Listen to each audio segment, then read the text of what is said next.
di sekelilingnya, kegelapan. Sama seperti kita. Kalau kita nggak sortir apa yang masuk lewat pintu gerbang hati, jiwa kita yang benar ini tersiksa. Tersiksa itu artinya stres. Tersiksa itu artinya depresi. Ada anak Tuhan yang depresi? Ada. Karena nggak jaga pintu gerbang hati. Terang Tuhan yang diterbitkan di dalam sini, terang Tuhan tidak bisa dipadamkan, nggak bisa. Tapi terang Tuhan bisa ditutup sama ulah kita.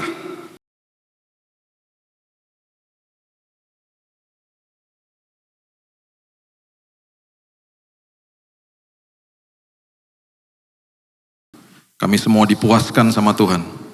Mungkin kami belum melihat jawaban doa, tapi hari ini ketika kami ada dalam hadirat Tuhan, kami dipuaskan, kami dilegakan.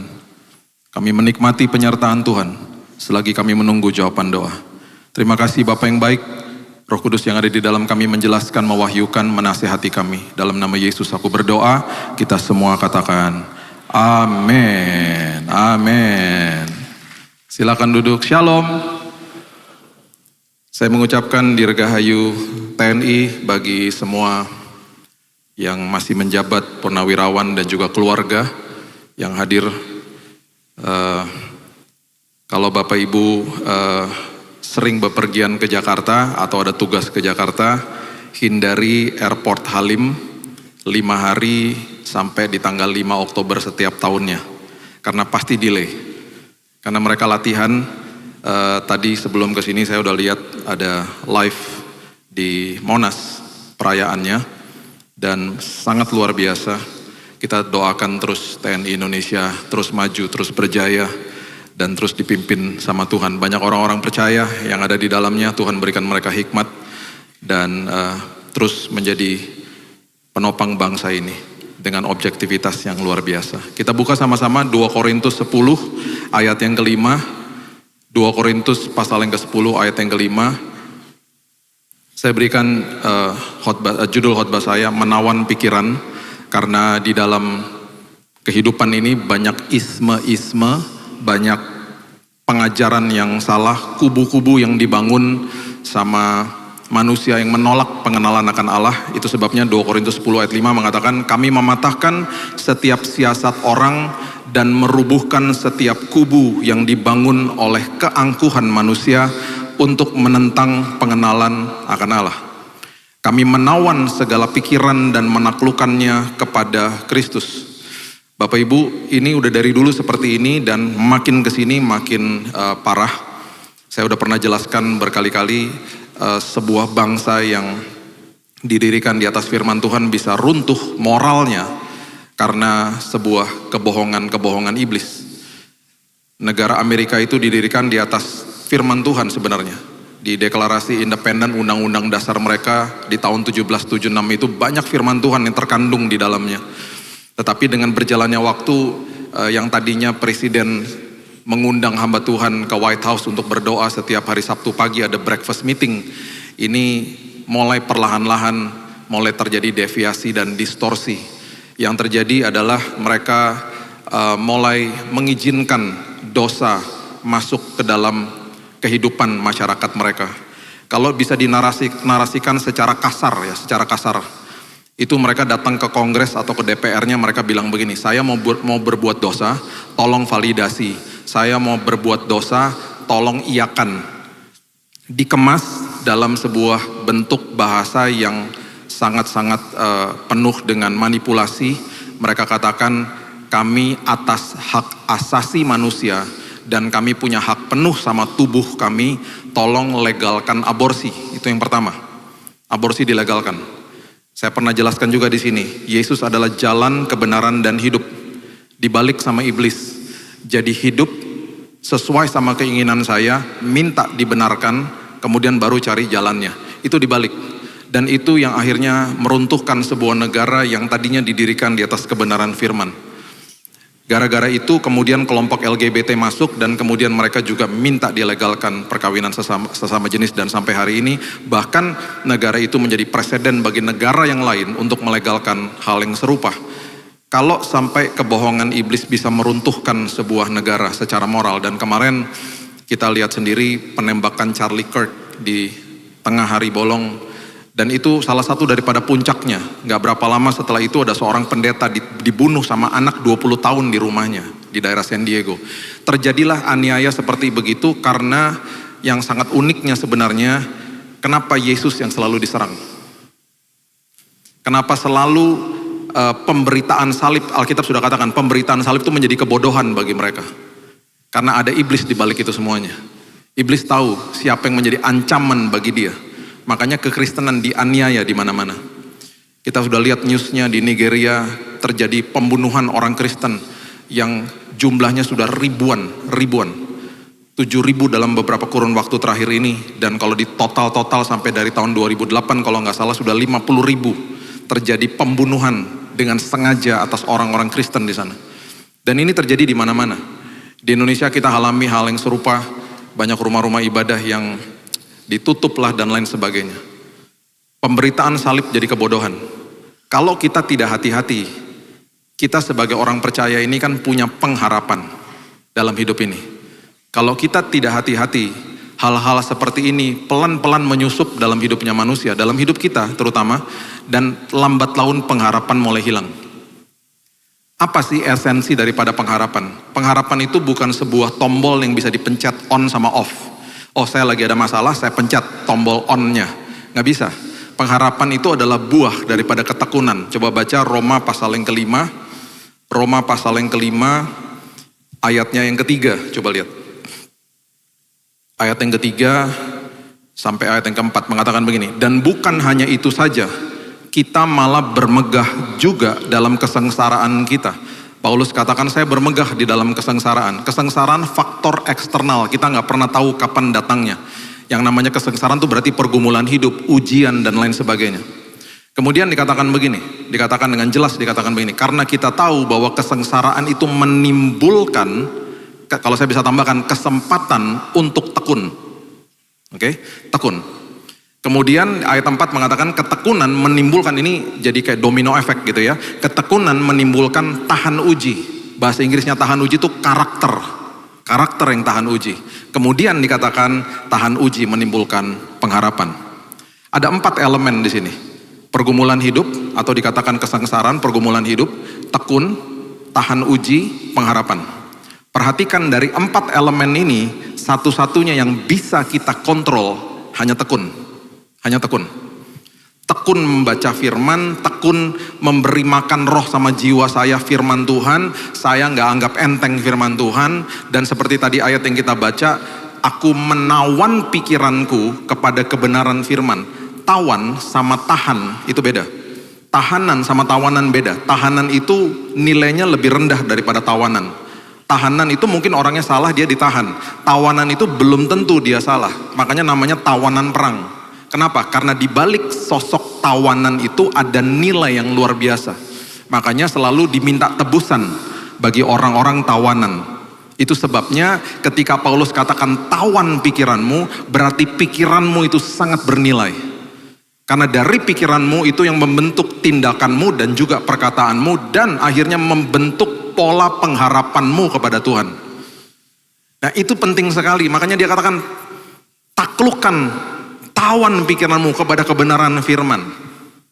Kemudian Paulus katakan lagi di kitab Roma, dia bilang apa? Ketika engkau berhadapan sama masalah, satu-satunya yang kau bisa lakukan, tekun. Tekun hadapi semuanya dengan kebenaran firman. Tekun membaca, tekun mendengar, tekun merenungkan firman, tekun melakukan firman, tekun. Dan dalam ketekunan itu timbul 2 buah yang luar biasa. Pertama karakter, yang disebut dalam bahasa Indonesia itu tahan uji. Karakter jadi tahan uji. Dan setelah itu pengharapan. Jadi pengharapan itu gak bisa, makanya banyak orang ya yang tidak tekun hidupnya. Ketika diperhadapkan sama masalah, rontok pengharapannya. Gak ada pengharapannya. Dia susah untuk berharap, susah untuk bagaimana dia bisa berpikir dengan benar gitu loh akhirnya.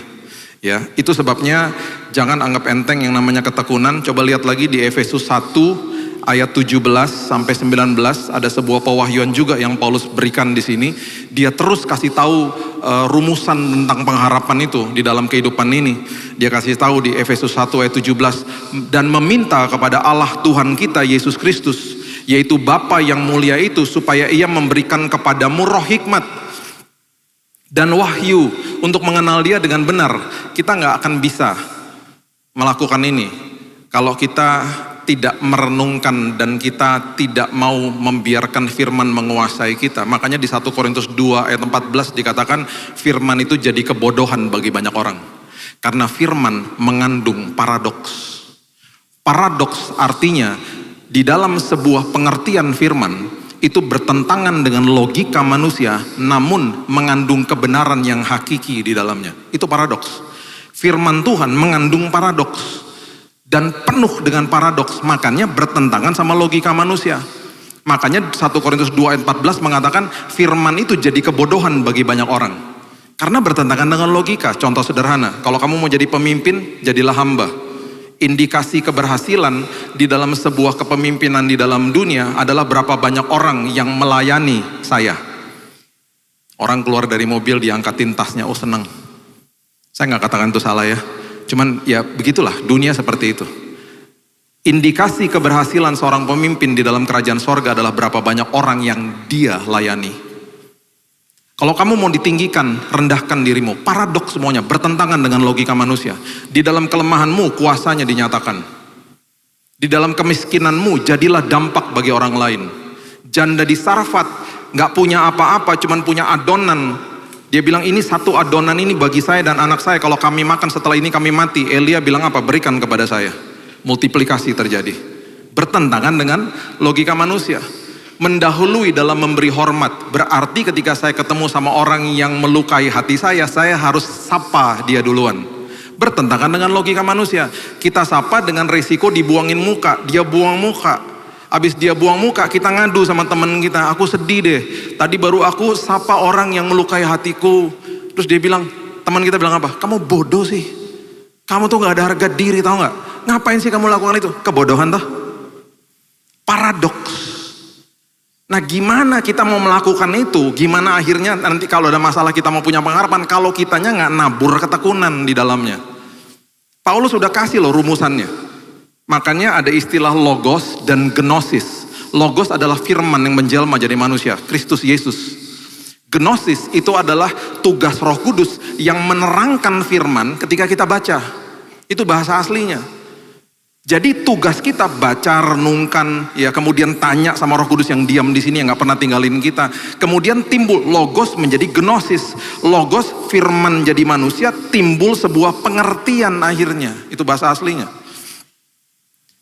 Itu arti daripada penaklukan diri ke dalam firman. Kemudian ayat 18 dikatakan begini, Efesus 1 ayat 18. Supaya ia menjadikan mata hatimu terang. Ini dahsyat. Ini luar biasa dikatakan supaya ia menjadikan mata hatimu terang. Agar kamu mengerti pengharapan apakah yang terkandung dalam panggilannya. Betapa kayanya kemuliaan bagian yang ditentukannya bagi orang-orang kudus. Ayat ini dengan jelas mengatakan begini, supaya mata hatimu terang. Kalau mata hatimu terang, engkau lihat bahkan masalah engkau lihat dengan sisi yang berbeda. Dan engkau makin sadar bahwa jawaban doa yang Tuhan berikan, walaupun kamu gak suka dapat jawabannya itu, pasti ujungnya bawa kebaikan buat kamu. Dan makin ngerti, makin terang di sininya gitu loh. Dan dikatakan ayat 19, betapa hebat kuasanya bagi kita yang percaya sesuai dengan kekuatan kuasanya. Dahsyat. Firman itu luar biasa. Ya. Nah itu sebabnya ketika kita nggak jaga yang namanya pintu gerbang hati. Jadi gini ya, tubuh, jiwa sama roh. Tubuh itu kalau kita masukin makanan yang salah kan semuanya lewat pintu gerbangnya mulut. Makanannya salah ya tubuhnya sakit misalnya. Jiwa sama roh juga gitu, punya pintu gerbang. Pintu gerbangnya adalah mata sama telinga. Makanya 2 Petrus 2 ayat 7-8 dikatakan Lot itu orang yang benar. Tetapi jiwanya tersiksa karena setiap hari melihat dan mendengar perbuatan mereka yang jahat. Di sekelilingnya, kegelapan. Sama seperti kita. Kalau kita nggak sortir apa yang masuk lewat pintu gerbang hati, jiwa kita yang benar ini tersiksa. Tersiksa itu artinya stres. Tersiksa itu artinya depresi. Ada anak Tuhan yang depresi? Ada. Karena nggak jaga pintu gerbang hati. Terang Tuhan yang diterbitkan di dalam sini, terang Tuhan tidak bisa dipadamkan, nggak bisa. Tapi terang Tuhan bisa ditutup sama ulah kita. Ada buktinya Pak? Oh ada, coba lihat Matius 6 ayat 23. Matius 6 ayat 23. Jika matamu jahat, gelaplah seluruh tubuhmu. Jadi jika terang yang ada padamu gelap, betapa gelapnya kegelapan itu. Jelasnya luar biasa. Kalau kamu gak jaga pintu gerbang hati, terang Tuhan yang ada di dalam sini kamu tutup nanti. Tetap ada terangnya, tapi kamu tutup. Dan akhirnya terang itu, yang tadi dikatakan mata hatimu terang yang memberikan pengharapan, pudar. Kita bingung akhirnya kalau ada masalah. Kenapa? Karena kita gak tekun sama kebenaran firman. Yang kita masukin sosmed aja terus. Yang kita masukin adalah hal-hal yang kita gak sortir lewat pintu gerbang hati. Ya itu dasarnya daripada taklukan dirimu kepada kebenaran firman. Pertama saya mau bahas, saya berikan 5 aja ya. Yang penting-penting aja, yang sering kali kita hadapi. Pertama adalah namanya pragmatisme. Pragmatisme itu adalah pengertian bahwa apa yang saya lakukan baik, saya anggap itu benar. Itu hati-hati Bapak Ibu. Kita ini punya blind spot, yang bisa tegur kita blind spot itu orang terdekat. Terbukalah hatimu, terimalah teguran. Terima teguran. Saya beberapa kali dikasih tahu istri, kamu tuh suka gitu Bill, kenapa sih? Terus saya gini, masa sih aku gitu? Iyalah gitu. Yang negor tuh orang terdekat. Kita harus mawas diri, jangan sombong. Harus koreksi diri, punya blind spot loh kita. Sama kayak di mobil, ada blind spotnya ya. Nah itu sebabnya apa yang kita anggap yang namanya baik, belum tentu benar. Amsal 14 ayat 12. Ada jalan yang disangka orang lurus, tetapi ujungnya menuju maut. Dipikirnya lurus, tapi ujungnya menuju maut. Nah kemudian di kitab Roma dikatakan kamu harus bijak terhadap apa yang baik. Karena belum tentu yang baik itu benar. Contoh, kalau kita dari Surabaya mau pergi ke Bali misalnya. Kita harus terbang ke timur atau ke barat? Ayo, gak lihat geografi ya. Mau Surabaya, mau ke Bali, terbangnya ke timur ya, setuju ya, timur. Kalau kita bilang gini, saya nggak mau ke timur. Karena kalau saya naik pesawat ke timur itu jalannya nggak enak, suka banyak turbulensi. Kalau saya lewat darat ke Banyuwangi segala macam, tolnya belum jadi misalnya. Baru nyampe di mana tuh, belum sampai sebelum Situbondo. Saya nggak mau, saya mau ke barat aja. Karena tol ke barat udah jadi. Tuh lihat ke Semarang udah nyambung. Terus kalau naik pesawat ke sana nggak banyak turbulensi. Saya mau ke barat aja karena lebih baik jalannya daripada ke timur. Sampai tujuan nggak? Nggak sampai tujuan. Sampai Semarang mungkin, sampai Jakarta. Nggak sampai tujuan. Tapi kalau prinsip kita begini, walaupun jalannya nggak baik, tapi yang benar menuju ke timur. Saya tetap akan menempuh jalan itu. Sampai tujuan? Sampai. Jadi prinsipnya begini, di dalam kebaikan belum tentu benar. Di dalam kebenaran pasti bawa kebaikan. Carilah dahulu kerajaan Allah dan kebenarannya, bukan kebaikannya. Maka segala sesuatu nanti ditambah-tambahkan dalam hidupmu. Amin. Itu yang menjadi pedoman dalam hidup ini. Nah, saya melakukan pragmatisme. Oh jelaslah, semua kita tanpa kita sadari mungkin lakukan hal yang sama. Ya. Sebelum saya jatuh sakit, saya tanpa saya sadari, saya mengkutuskan pola hidup sehat. Dan saya pikir itu sudah baik-baik saja, saya sudah lakukan bagian saya. Namun saya tidak bergantung kepada Tuhan.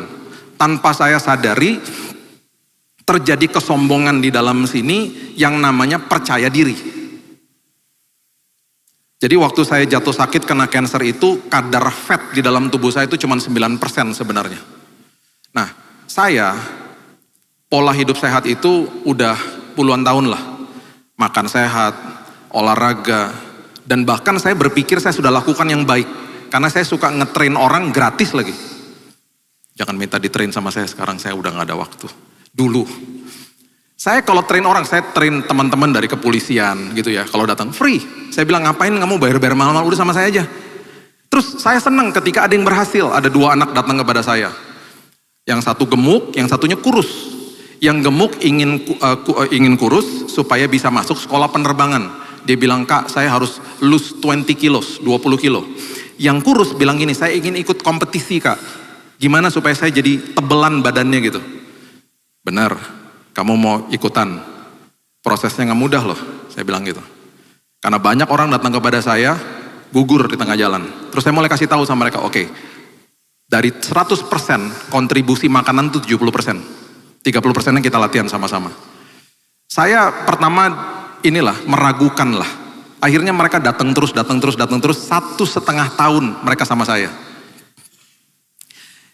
Yang gemuk, hari ini sudah menjadi kapten sebuah penerbangan maskapai terkenal di Indonesia. Karena dia tujuannya pengen jadi pilot. Pengen turun 20 kilo karena kalau enggak dia nggak diterima di sekolah penerbangan. Yang kurus, cungkring, itu juara 2 elemen waktu tahun itu. Jadi waktu saya lihat itu keberhasilan dan lain sebagainya, saya dalam hati gini, udahlah aku baik-baik aja. Saya tidak mengandalkan Tuhan. Istri saya kalau ngomong gini, Bill, cek darah lah. Udahlah, saya takut jarum soalnya. Udahlah, darah Kristus menyucikan lah, sudahlah. Saya punya 2 ketakutan. Saya takut sama jarum, sama saya takut sama tokek. Ada yang takut sama tokek? Ada? Ih, hebat banget jemaat Nginden ya. Gak ada hidupnya, gak ada ketakutan. Luar biasa. Tapi saya udah dipertemukan sama kedua hal itu. Waktu saya kanker darah kan dipertemukan sama jarum, udah nusuk di mana-mana. Jadi saya udah oke sama itu. Tokek juga dipertemukan sama Tuhan. Pagi-pagi lagi mau mandi, ini berapa tahun yang lalu ya. Saya lagi taruh handuk. Kan kalau baru bangun tuh kan seperti nyawa kayak belum nyatu gitu ya. Taruh handuk, di atas tempat handuk di kamar mandi saya ada tokek. Dan Jakarta kan jarang tokek kecuali di Bali. Terus saya ngeliatin dia, kita pelotot-pelototan begini. Dalam hati gini, kenapa ya hari-hari begini cicak kok makin besar ya? Terus kenapa cicak ini mulai tutul-tutul gitu, dia punya badannya. Terus waktu nyawa mungkin menyatu gitu pagi-pagi, saya akhirnya sadar, ini bukan cicak, ini tokek. Yang saya takuti ada di depan saya, dan kita jaraknya sangat dekat. Saya berteriak. Saya panggil nama istri saya, JB. Istri saya datang, ada apa sih pagi-pagi teriak-teriak? Ada tokek. Gitu. Saya lari keluar, tiba-tiba saya dengar dia ngomong gini, aduh lucu banget. Bagi dia lucu, bagi saya serem. Sebelum saya pergi kerja, saya bilang gini sama Mbak di rumah, Mbak, tokek itu mahal Mbak. Harga bisa 700.000 yang saya dengar. Saya kasih motivasi sama dia, dan saya bilang kalau Mbak bisa tangkep, Mbak jual uangnya buat Mbak. Saya kasih motivasi supaya dia cari itu tokek. Saya pulang dari kantor. Tokek gak pernah ketemu. Dan sampai hari ini tokek masih bersuara di luar rumah saya. Berarti dia masih ada. Kalau sampai next time saya ketemu sama dia, saya udah gak apa-apa. Kita udah temen. Karena saya udah berhadapan sama dia. Nah jarum juga gitu. Saya gak mau cek darah. Jadi saya gubrak kan di kamar mandi, jatuh kanker darah, Bapak Ibu udah tahu. Nah ini pertobatan saya dari pragmatisme. Yang saya pikir baik-baik saja. Saya pegangin selang kemo. Ini pertobatan, ini kalimat pertobatan saya. Tuhan, pola hidup sehat hanya memberikan tubuh kami, tubuh saya fit. Kesehatan datang dari Tuhan, gak ada yang lain. Kesehatan hanya dari Tuhan. Itu pertobatan saya. Nah, apa pragmatismemu hari ini? Apa yang kita anggap baik-baik saja tetapi gak benar? Makanya ngomong sama orang yang sukses secara dunia, tadi malam di Bipro kita bahas definisi daripada sukses. Kesuksesan itu Paulus sudah jelaskan, Yesus juga sudah jelaskan. Aku menyelesaikan pertandingan. Selesai toh? Di mata dunia selesai pertandingan itu sukses. Paulus gak bilang gitu, selesai pertandingannya dan aku memelihara imanku, itu suksesnya. Di dalam proses, ketika kita berhasil di dalam prosesnya, itu sukses. Jadi bagi saya ketika akhirnya masuk ke dalam kebenaran itu, saya makin ngerti, makasih Tuhan. Tuhan bilang, sombong kamu. Kamu terlalu percaya diri. Kamu gak pernah percaya sama saya untuk memberikan kamu kesehatan. Nah yang kedua sama yang ketiga, ini agak-agak mirip Bapak Ibu. Yang kedua ini namanya materialisme. Yang ketiga namanya hedonisme, mirip-mirip lah. Materialisme adalah orang yang mengejar harta dan hedonisme adalah orang yang mengejar kesenangan. Ini semuanya, isme-isme ini akan memupuskan semua pengharapan di dalam hidup kita. Kalau kita nggak hidup, kita nggak tawan pikiran kita daripadanya. Itu akan memupus perang pelan-pelan dan akhirnya terang yang tadi dikatakan ada di dalam sini makin-makin lama-lama tertutup. Jadi hati-hati, seringkali soalnya kita nggak sadar kita lakukan ini. Materialisme, orang yang mengejar yang namanya harta dan bagi dia mengkultuskan harta itu. Makanya banyak orang akhirnya stres. pengharapannya lenyap karena dia hanya bertumpu sama apa yang dia pegang di tangannya. 1 Timotius 6 ayat 7 mengatakan begini. 1 Timotius 6 ayat 7. Sebab kita tidak membawa sesuatu apa ke dalam dunia, dan kita pun tidak dapat membawa apa-apa keluar. Kita nggak membawa sesuatu apa ke dalam bumi, kita nggak bawa apa-apa keluar. Di dalam dua event dalam kehidupan kita, ketika kita hadir dan kita meninggalkan bumi ini, kedua event itu kita masuk ke dalam sebuah momen yang kita nggak berdaya. Semua keluar dari rahim ibu. Gak ada yang keluar dari rahimnya dinosaurus, semua rahim ibu. Dan semua kita keluar dari rahim ibu tidak pakai baju. Ada amin? Amin. Gak ada orang bilang ini, oh enggak pak, saya tuh satu-satunya orang loh pak, keluar udah baju lengkap. Gak ada lah, susternya bisa menjerit. Dan waktu kita keluar dengan gak pakai baju, kita dikasih baju toh. Dan sebelum kita dikasih baju, kita dibersihkan tubuhnya. Gak tahu tuh prosesnya apa sih namanya, dimandiin atau diseka apalah, bayi ya. Kemudian dikasih baju kan, bisa komplain? Gak bisa. Mana bayi dikasih baju terus dia ngomong sama susternya, suster aku gak suka bajunya ganti yang lain, menjerit susternya. Ini anak udah bisa ngomong. Di saat kita meninggalkan bumi ini, kembali tubuh kita dimandikan. Saya yang mandiin tubuh papa saya. Saya yang kasihin dia baju kesukaan dia. Di peti mati coba. Waktu orang melayat. By the way ya, saya baru tahu loh bulan lalu arti melayat itu artinya melihat mayat. Ayo, ada yang baru tahu juga gak? Coba angkat tangan. Tuh kan, baru tahu. Yang lain hebat ya, udah tahu ya. Ternyata kata-kata Indonesia tuh banyak mengandung singkatan. Saya baru tahu loh. Bayangin ya, orang melayat di peti mati begini tuh. Orang lewat di peti mati, tiba-tiba dia pegang tangannya. Bilangin sama keluarga saya, jangan pakai jas ini, saya nggak suka. Terus ditutup mata lagi. Bubar yang melayat. Di dalam dua kondisi ini, kita datang dan pergi tidak pakai baju. Dalam dua kondisi ini, kita dikasih baju dan kita nggak bisa pilih bajunya. Terus apa yang kita mau banggain?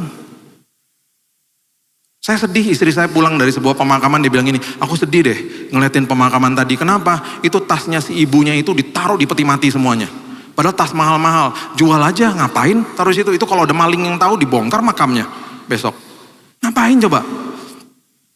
Hati-hati Bapak Ibu, ya saya pulang dari sebuah ibadah dengan seorang ibu yang punya tas mahal di tempat makan, tasnya ketumpahan sama minuman.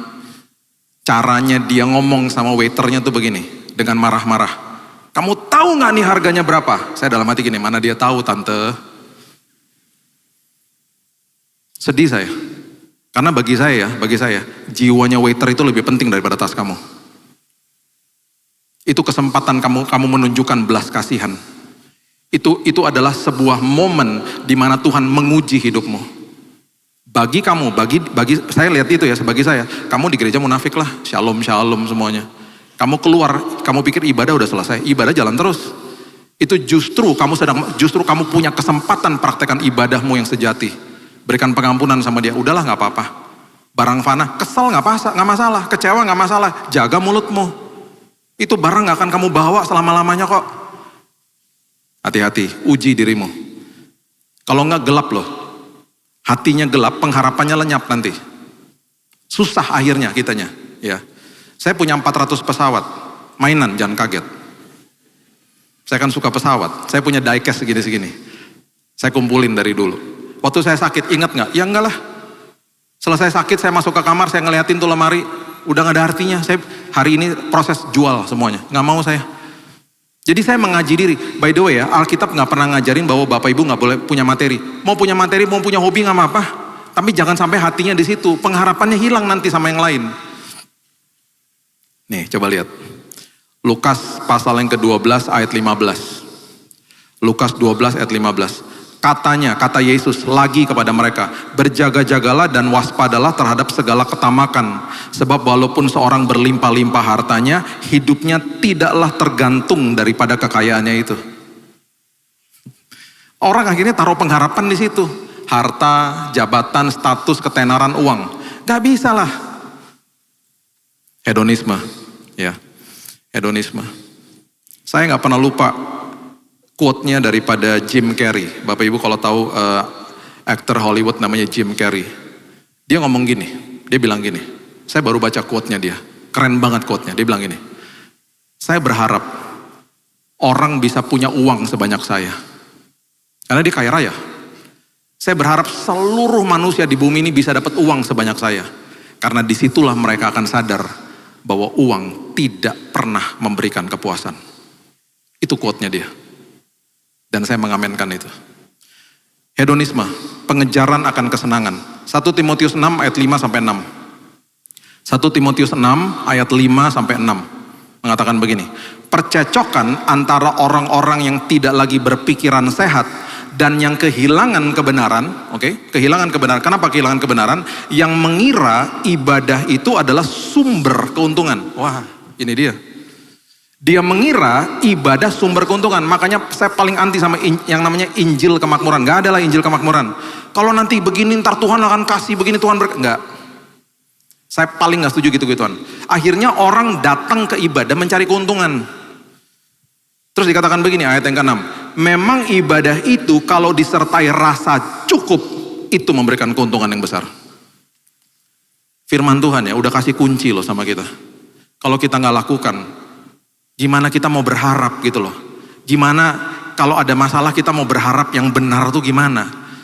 Karena percuma orang dikasih mobil, terus dikasih STNK, dikasih BPKB, tapi kunci gak dikasih, percuma lah. Percuma kita hanya tahu firman tapi gak pegang kuncinya. Gak gerak hidupnya. Gak benar akhirnya gitu loh. Ya berapa bulan yang lalu, ini contohnya gini. Berapa bulan lalu ada seorang bisnismen datang kepada saya ngomong gini. Pas kita lagi berdua di mobil, teman. Tolong doain dong tempat saya yang baru karena saya baru bangkrut. Nanti ke toko saya ya, baru bangkrut saya soalnya. Jadi saya mulai dari nol, riset. Untung dia ngomong gini sama saya. Sebelum sampai ke sana.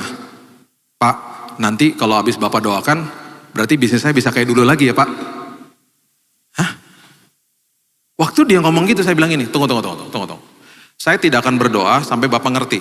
Kalau Bapak ngomong begitu, berarti Bapak menganggap Tuhan itu dewa, saya dukunnya. Saya datang, saya jampi-jampi, pakai ayat-ayat firman, nanti Bapak dapat keuntungan gitu. Enggak gitu Pak, enggak gitu. Kalau Bapak nggak balik kayak dulu gimana? Sampai dia ngerti baru saya berdoa.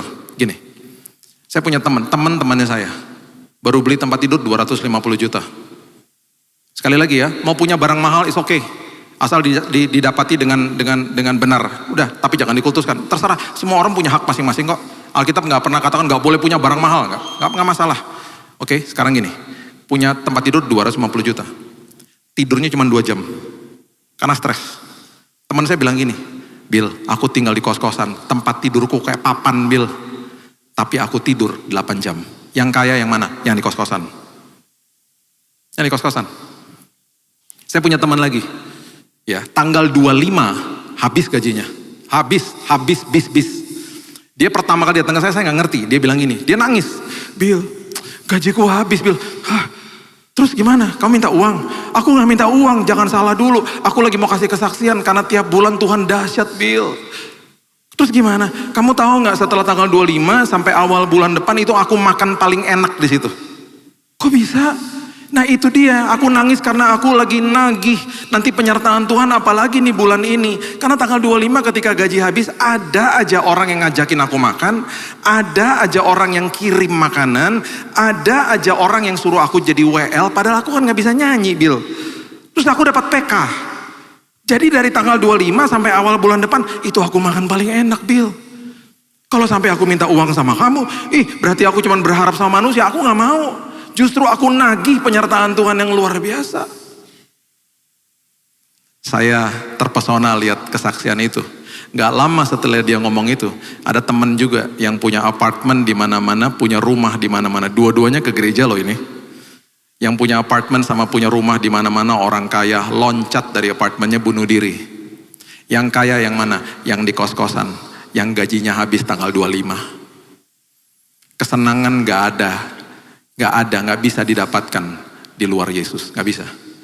Jadi jangan kejar kesenangan. Tuhan memberikan kita hal yang lebih dahsyat kok, dikasih sukacita bahkan. Kesenangan tuh letaknya di dalam jiwa, bisa hilang kapan aja. Tuhan sudah mengaruniakan namanya sukacita, itu letaknya di dalam buah roh, nggak bisa dicuri sama iblis.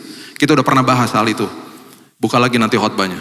Ya, perbedaan antara sukacita sama kesenangan, damai sejahtera sama ketenangan. Kesenangan letaknya di dalam jiwa, bisa hilang kapan aja. Damai sejahtera sama sukacita tidak bisa dicuri sama iblis. Karunia Tuhan lebih dahsyat.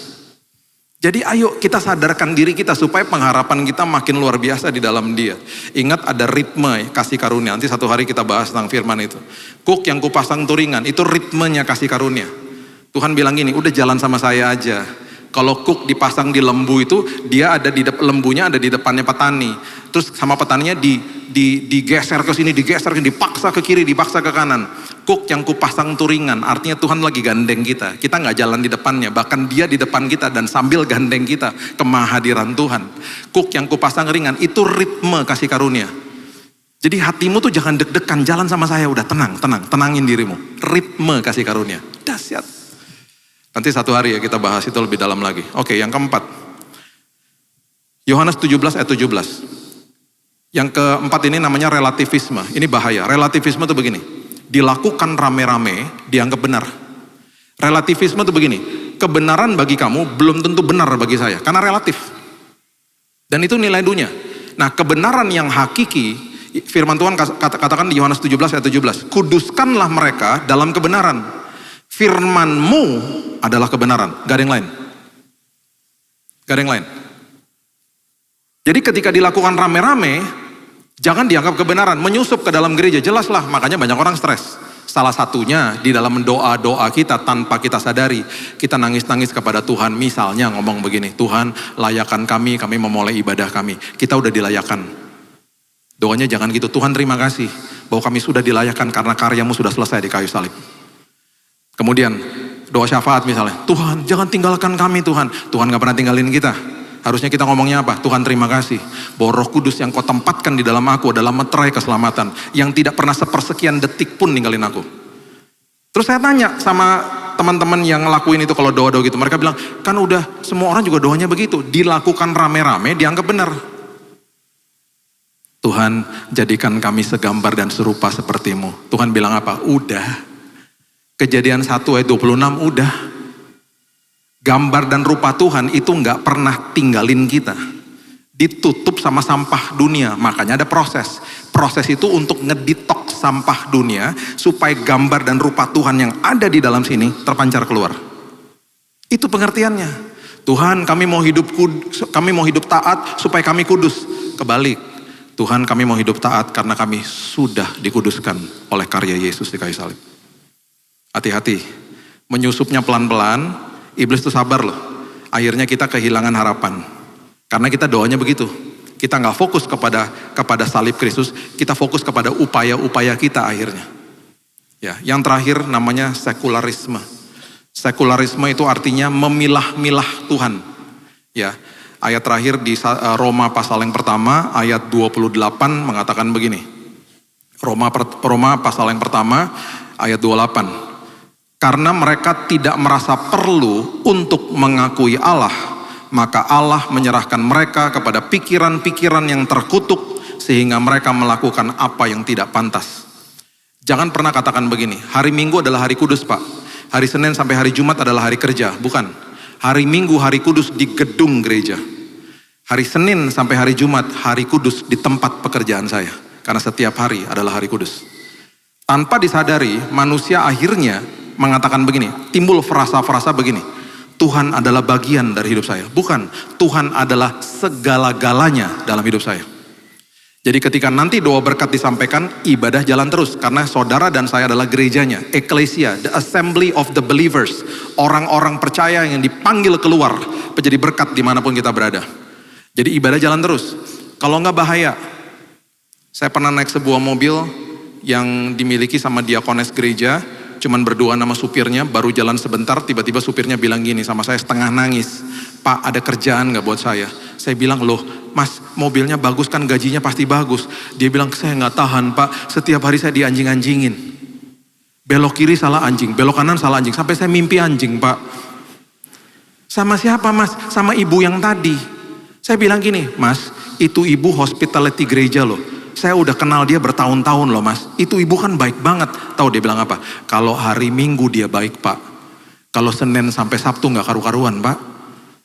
Itu orang di rumah dianjing-anjingin pak. Sampai anjing di rumah takut sama ibu pak. Pak kalau ada kerjaan tolong saya lah pak. Gitu. Terganggu saya. Terganggu karena saya udah kenal ibu ini udah lama saat itu ya. Terganggu saya. Munafik. Gak bisa.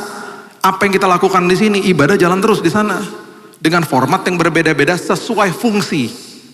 Kalau fungsi saya sebagai ayah, sebagai suami di rumah, saya melakukan ibadah yang luar biasa. Apa fungsi saya? Pelajari dong.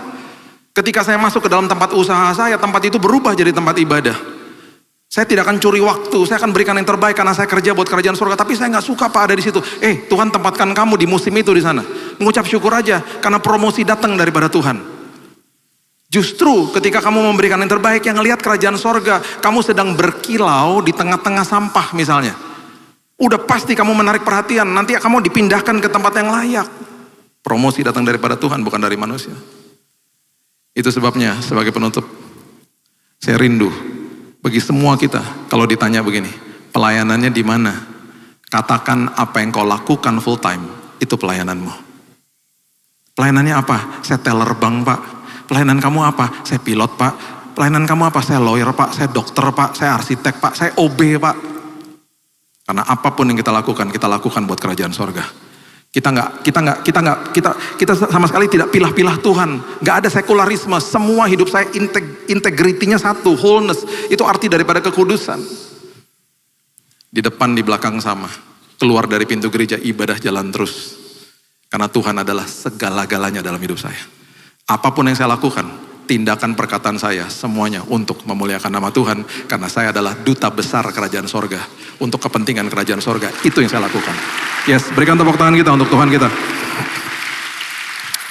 Bapak yang baik, terima kasih buat hari ini. Aku stop sampai di sini, firman Tuhan terus berkumandang dalam hati kami. Kami baru membongkar semua kebohongan-kebohongan iblis Tuhan. Supaya kehidupan kami terus memiliki terang Tuhan. Kami mau jaga mata dan telinga kami sebagai pintu gerbang hati. Kami sadar bahwa ketika kami tekun, pengharapan itu terus ada dalam hidup kami. Mata rohani kami terus terang. Dan kami mau menaklukkan pikiran kami ke dalam kebenaran firman-Mu. Kami mau menawan pikiran kami ke dalam kebenaran firman-Mu. Supaya ketika ada masalah, ketika ada badai kehidupan, pengharapan itu terpancar dari hidup kami. Terima kasih Bapak yang baik. Kami mau hidup kami betul-betul dikuasai firman. Logos menjadi gnosis dalam hidup kami. Kami serahkan hidup kami, masa depan kami dalam nama Tuhan. Dan Engkau yang pelihara kami. Dalam nama Yesus aku berdoa, kita sama-sama katakan amin. Tuhan berkati.